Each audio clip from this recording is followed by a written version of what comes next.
मी कशासाठी बोलतोय? हरी पंडित हे नाथ महाराजांचे पुत्र होते आणि खूप हुशार.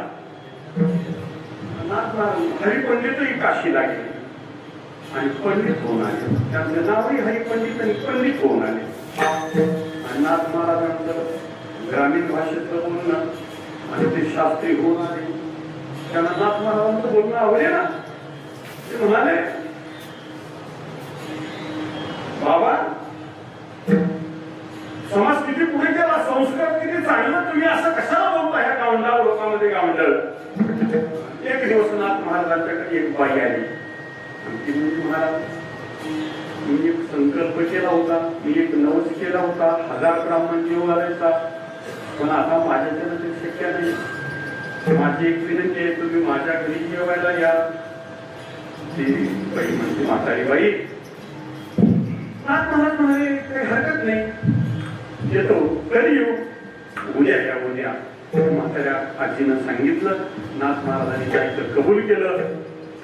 हरी पंडिताचं मस्तक खवळलं. हरी पंडित म्हणाले, बाबा त्या बाईनं 1000 ब्राह्मण जीव घालायचा संकल्प केला आणि तुम्ही एकटे गेल्यानं 1000 ब्राह्मण जीव घालायचं पुण्य मिळतं का तिला?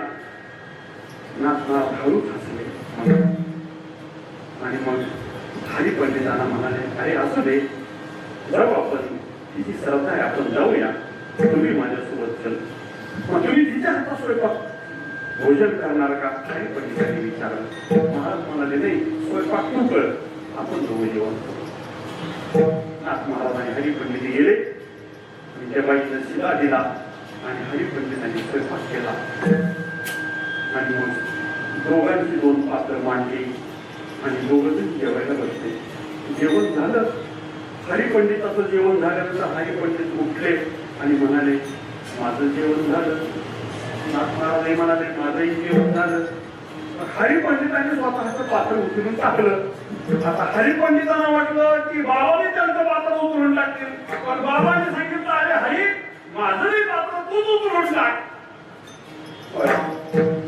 हरी पंडितांनी पात्र उचललं तर त्याच्या खाली दुसरं पात्र. त्यांना वाटलं एकाला शिकून 2 आले असतील, म्हणून दुसरं काढलं.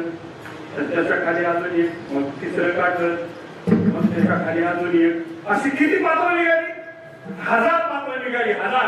आणि मग पाहिल्यानंतर त्या हरी पंडिताला वाटू लागले की मी शास्त्री झालो हे काही कामाचं नाही, माझ्या शास्त्रीपणाची मला लाज वाटायला पाहिजे. ते हरी पंडित नाथ महाराजांच्या चरणावर नतमस्तक झाले.